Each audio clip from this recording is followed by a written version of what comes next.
Bom, a guinada à direita ganha força na América Latina. Nos últimos anos, países da região têm elegido ou fortalecido lideranças conservadoras em um movimento impulsionado pela insatisfação, claro, com a economia, com a segurança e o desgaste dos governos de esquerda.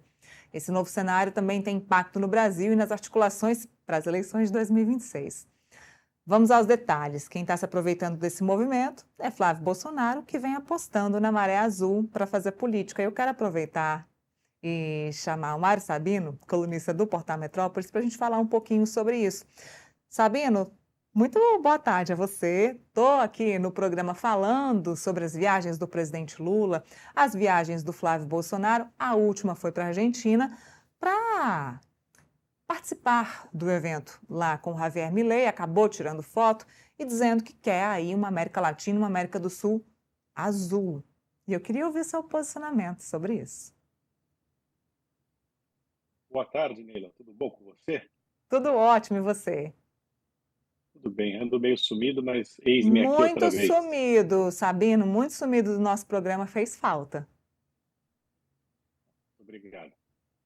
Escute, bom, você sabe, né, Neila, estadista no Brasil, para ser estadista no Brasil, basta ter um interlocutor que fale uma língua estrangeira, aí você já é considerado estadista. Então, é nessa linha aí que vão tanto o Lula quanto o Flávio Bolsonaro. Essa onda azul, é, da qual se fala agora, ou seja, a, esse avanço da direita na América Latina, isso obedece a um movimento pendular quase clássico neste subcontinente. Ora estamos mais à esquerda, ora mais à direita. E é sempre em função de emergências, digamos assim, ou de urgência, né? No caso desta onda azul, em contraposição às ondas vermelhas passadas, nós temos na América Latina um denominador comum, que é a criminalidade galopante, para a qual a direita tem aquele receituário clássico, né, que promete exterminar a criminalidade, levando de cambulhada os direitos humanos, e a esquerda, em relação a isso, ela também tem o seu receituário. Ela é laxista, ela compactua com a bandidagem, que acha sempre que é uma questão social, e assim leva também de cambulhada os direitos humanos, só que do outro lado, do lado das vítimas. Então é um beco sem saída. Temos aí, no caso da direita, hoje, esse paradigma, né, que é essa figura do Bukele, né, o Bukele, presidente de El Salvador, que teve uma ideia fantástica, que é abolir o Estado de Direito para prender todos os marginais sem maiores formalidades. Como é que ninguém pensou nisso antes, né, Nele? Abolir o Estado de Direito para prender gente. Enfim, obviamente não é um receituário que se aplica a, a, a nações razoavelmente civilizadas e maiores do que El Salvador, mas é o discurso do Bukele está fazendo aí o sucesso na América Latina. Basta ver também a eleição deste colombiano, né, que é um decalque do Bukele, inclusive fisicamente. Eu digo no meu artigo que ele parece aquele boneco, o antigo, né, o boneco Falco, né, com aquela barba muito reta, né, cortada muito de uma maneira muito reta, tudo mais. O Flávio Bolsonaro, ele acha, me parece, que essa onda azul é um, é um bom caminho para ele, é um bom discurso para ele se vender aqui dentro. O Milei parece muito entusiasmado que o Brasil entre nessa onda azul, o que é muito explicável, porque sem o Brasil, a onda azul é uma marola. O Brasil é um terço do PIB da América Latina. E se você juntar o México, que hoje é governado pela esquerda, essa porcentagem vai a mais da metade. Sem esses dois países, os outros países, no seu conjunto, do ponto de vista econômico, são inexpressivos. Então, seria muito bom, obviamente, para a direita latino-americana que o Brasil passasse a integrar essa onda azul. Agora, do ponto de vista do Flávio, é preciso ter em mente o seguinte: ele se vende como estadista, né, com contatos no exterior, foto ao lado do Milei, foto no Salão Oval da Casa Branca, mas isso não conta muita coisa, ou quase nada no Brasil. Os brasileiros são indevassáveis ao que acontece do outro lado das nossas fronteiras, a não ser quando o gringo quer meter o bedelho aqui. Aí a gente sobe nas tamancas da soberania, como eu escrevi, porque, afinal de contas, ninguém pode dar lições ao Brasil de como ferrar o próprio país. Basicamente é isso. Então, assim, essa coisa de se vender, não, agora, a Onda Azul também vai chegar ao Brasil, como se isso fosse entusiasmar aquelas pessoas que ainda não decidiram o seu voto no Brasil, isso me parece inútil. Né? Mas o inútil pode virar um risco quando você faz foto ou figura muito ao lado do Javier Milei. Porque o Javier Milei, neste momento, ele não é uma boa companhia. Porque, assim, ele está fazendo. Eu achava que estava indo muito bem na Argentina, não só eu. Na verdade, ele fez o possível, a partir do ponto de vista lá dele, né, das reformas, mas o possível está muito longe de ser suficiente no caso do buraco peronista em que a Argentina se meteu. Então, você tem hoje na Argentina uma taxa de desemprego altíssima, a maior desde a pandemia. Você tem aposentados à míngua. Você tem uma inflação cujo cálculo não condiz com a realidade dos mais pobres. Então, tudo isso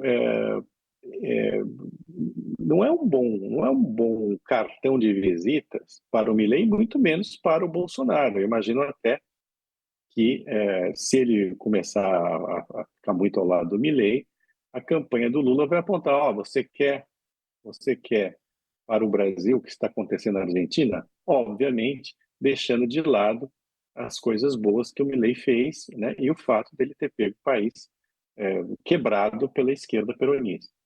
Então, eu não vejo isso como, do ponto de vista eleitoral, como uma tática muito boa.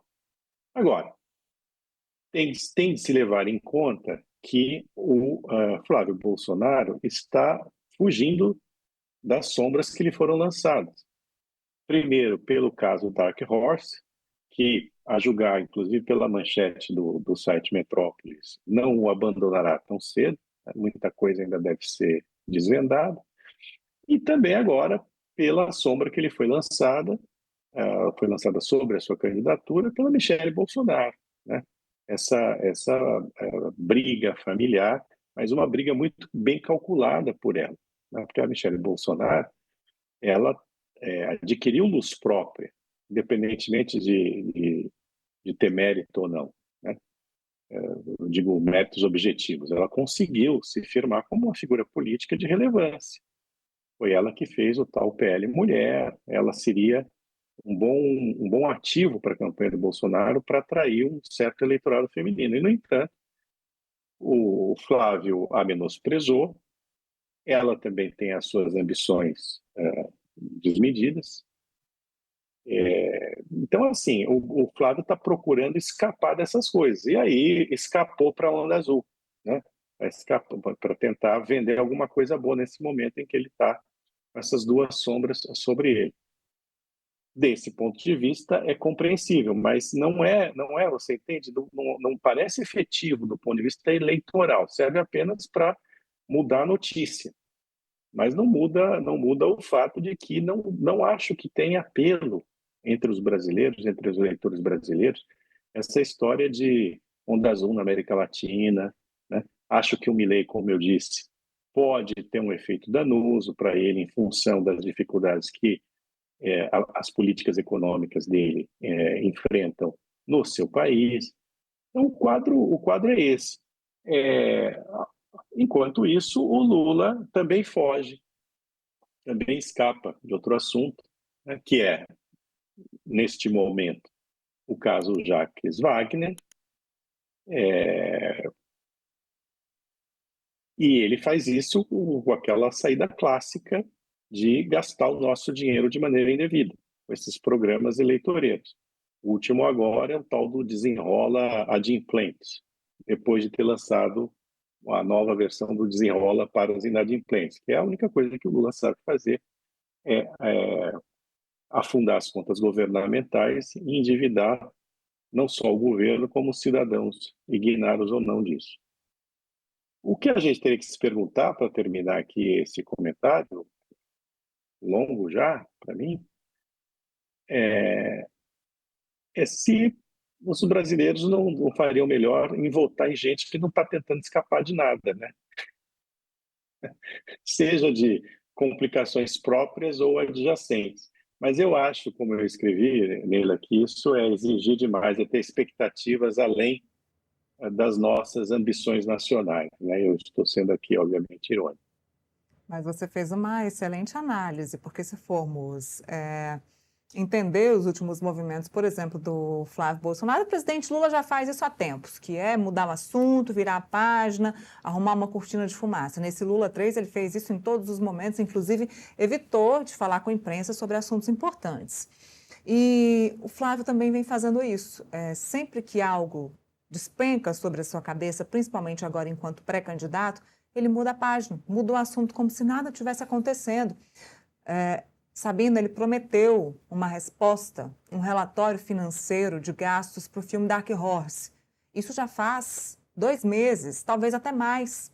E até agora nada. A gente não sabe para onde esse dinheiro foi. Então, o negócio é virar a página para a gente esquecer. No caso do Dark Horse, que está dentro do escândalo Master, o Flávio conta digamos assim, com a cumplicidade dos demais envolvidos, que são praticamente todos, né, nele. Vai de esquerda à direita, passa pelo STF e por aí vai. Então, eu acho que ele aposta muito nessa possibilidade de tudo virar uma enorme pizza. Porém, independentemente de não ter maiores repercussões criminais, isso não significa que não haverá repercussões eleitorais, porque se houver novas revelações sobre as conversas dele com o Vorcar, vai ficar difícil, né? O que essa gente também aposta que eles fazem também é na memória muito curta dos brasileiros. Aquele áudio do Flávio mandado para o Vorcaro, aquilo é escandaloso. O fato dele ter visitado também o sujeito já com tornozeleira, já sabendo que o sujeito era um enorme picareta. Mas isso tudo fica no passado muito rápido no Brasil. E, e eles apostam nisso, na memória efêmera, né? Como dizia o Ivan Lessa, né? De 15 em 15 anos, os brasileiros esquecem o que aconteceu nos últimos 15. Então, esse é o ponto. Agora, veja, em relação ao Flávio, a gente não sabe até hoje quem será o ministro da Fazenda do Flávio Bolsonaro, por exemplo. Bom, claro, a gente sabe que o pai dele tinha o Guedes, o Paulo Guedes, então, que era uma figura um capitalista, pensava segundo as normas capitalistas, não era um socialista, muito pelo contrário. Então, imagina-se que ele teria um ministro da Fazenda na mesma linha. Agora, o Paulo Guedes era também um ponto fora da curva dentro do ideário bolsonarista, que não difere muito se é que se pode chamar de ideário, enfim, das vagas ideias bolsonaristas, não, né, elas não diferem muito das vagas ideias lulistas a respeito de economia. Então, ele vai na mesma linha do pai ou ele vai ser mais fiel às suas convicções, que são as convicções dos militares da década de 70, com aquele nacionalismo aloprado e tudo mais? A gente não sabe. Ninguém sabe exatamente o que o Flávio Bolsonaro pensa a respeito de assuntos sérios. A gente sabe que o Lula não pensa nada. Muito provavelmente o Flávio também não, mas era bom deixar essa coisa um pouco clara para os eleitores, né? Qual é o nada menos ruim, né, no caso? Porque se trata disso no Brasil, né, Neila? Se trata sempre de escolher entre o menos ruim, né? Evidentemente sempre a partir de um ponto de vista X ou Y. Mas eu vejo com muito espanto e consternação a possibilidade de nós termos mais 4 anos com o Lula, e eu já disse aqui que qualquer coisa é melhor que o Lula, mas não é muito melhor. Então eu vejo isso volto a dizer, com espanto e consternação. A gente não consegue criar ou ter opções, né, a essa esculhambação, né, a esse amadorismo, a essa falta de visão, a essa desonestidade que nos perseguem talvez desde sempre. Né? Quando a gente puxa.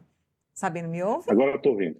Então, Agora estou sim. dizendo que estão normalizando o que não pode ser normalizado, né? Nesse caso, Dark Horse aí, no caso do Dark Horse não, mas no caso Master, a gente tem um Brasil inteiro, o cenário político brasileiro inteiro envolvido nesse caso e delações premiadas que não saíram e que me parecem que foram muito favoráveis a todos, Sabino. Quem é que quer um caso Master sendo delatado? Ministros do Supremo envolvidos, políticos de centro, de direita, de esquerda. Jacques Wagner é o exemplo da esquerda, o último exemplo. Então, está todo mundo envolvido. Eu acho, olha aqui, né, eu acho sempre muito nebuloso, né, o que acontece no Brasil. O fato dessas delações essas propostas de delação terem sido recusadas dessa maneira, especialmente a do ex-presidente do BRB, que foi descartada assim de uma maneira pouco explicada, eu fico me perguntando, será que o que tem no telefone ou nos telefones do Vorcaro e no resto do material apreendido, não tanto desse suposto banqueiro como dos outros envolvidos, é suficiente para levar adiante um processo que realmente alcance todos? Sabe, eu tenho cá algumas dúvidas. Então, me parece assim que a gente tinha propostas de delação que foram apresentadas como, quer dizer, pelo que a gente sabe, né? A gente não sabe exatamente o que tem ali, que tinha ali, mas seletivas, né? Com seletividade, o que é um contrassenso, seria um paradoxo em relação ao Instituto da Colaboração Premiada, mas você também tem investigações que não sei se vão primar pela transparência e pela profundidade que deveriam ter.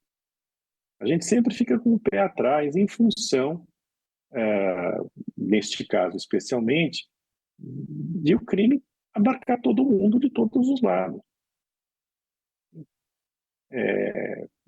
Então, sabe, não sei. Você tem ali também, no STF, essa guerra declarada contra o André Mendonça, da parte do Gilmar, o André Mendonça, relator do caso. Até que ponto o Mendonça vai conseguir? Até que ponto ele tem, de fato, o apoio de gente que quer investigar a fundo, tanto na PF quanto na PGR? os sinais são muito confusos, muito contraditórios. A gente ouve coisa de todos os lados. E, na verdade, em um país relativamente normal, esse caso não sairia das manchetes e não teria tanto sigilo sobre ele. Essa que é a verdade. A imprensa até está fazendo o seu trabalho. Eu acho que o que foi possível saber foi graças à imprensa. Mas eu sei que os colegas do jornalismo investigativo enfrentam grandes problemas para conseguir ter informação. Até porque você tem sobre sua cabeça a guilhotina do STF, né? Para o tribunal, qualquer vazamento é criminoso. Então, isso também dificulta muito o trabalho da imprensa. Eu não sei, imaginava-se que o caso Márcia teria um efeito quase decisivo no Sim, resultado das eleições. Hoje, já começam a relativizar essa influência. Por quê? Porque está tudo ali, tudo ficou meio nebuloso, os interesses são muito conflitantes e conflitantes em relação, eu digo, à transparência, mas sim. muito coincidentes para esconder o caso, para abafar o caso, para transformar o caso numa enorme pizza. Então, o contexto é esse aí, né? Você tem os dois candidatos principais, mais bem cotados nas pesquisas de intenção de voto, querendo fugir deste assunto, de tudo relativo a este assunto, e procurando, cada um à sua maneira. O, o Flávio bancando o estadista, a onda azul, e o Lula afundando ainda mais as contas governamentais nesse buraco sem fundo, que, que é preocupante, é muito preocupante, porque a gente critica o Congresso, e você tem ministro do STF criticando o Congresso, que fica inventando gasto e receita, mas, ao mesmo tempo, você tem do lado do governo a mesma coisa, só Sim, que eles inventam o gastos sem receita fora do tal teto fiscal, que passou a ser uma fantasia. O governo não pode fazer isso, o Congresso não pode fazer isso. Então, eu não sei, a gente está muito enrolado, viu? O país não vai bem. Como o Brasil é grande demais, tem setores da economia que são muito fortes, muito resilientes, isso acaba lançando uma cortina de fumaça sobre a real sim. situação brasileira. Mas a verdade é que os crescimentos medíocres que o Brasil tem são a despeito do governo e poderiam ser crescimentos consistentes, robustos e maiores, suficientes para elevar esse país de um país do patamar de país de renda média para um país de renda razoavelmente alta, não tivéssemos esses empecilhos todos, de ordem ideológica, de ordem administrativa, de ordem eleitoreira, enfim, essa burrice, né?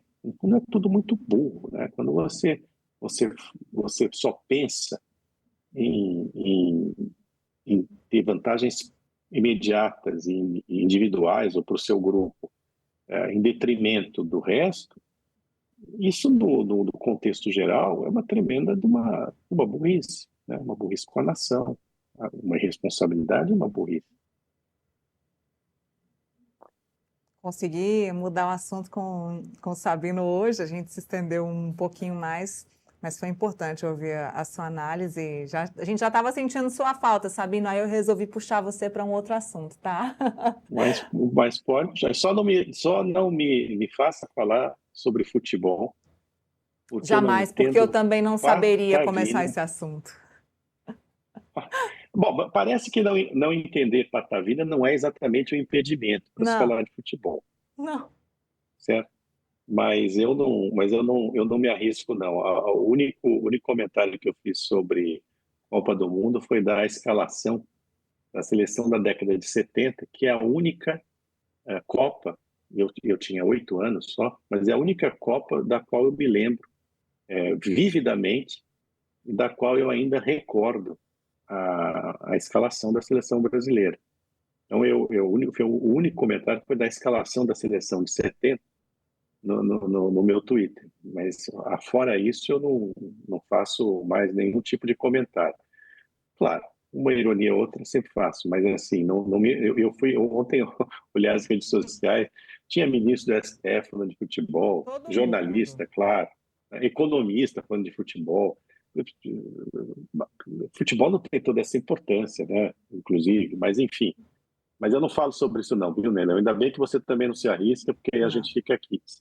Ó, Sabino, eu não me arrisco, mas os dois últimos placares que eu arrisquei aqui no contexto, eu acertei, eu devia ter apostado, viu? Então, estou Ah, perdendo meu bom, tempo. então não é exatamente, você não é exatamente então um amador, hein? Eu nem arrisco. A gente continua sem falar de futebol. E te agradeço muito, viu, Sabino, por todas as análises e nosso bate-papo de hoje. Até a próxima. Eu que agradeço, Neila, como sempre. Até a próxima, querido. Até. Tchau. Bom jogo domingo. Bom jogo.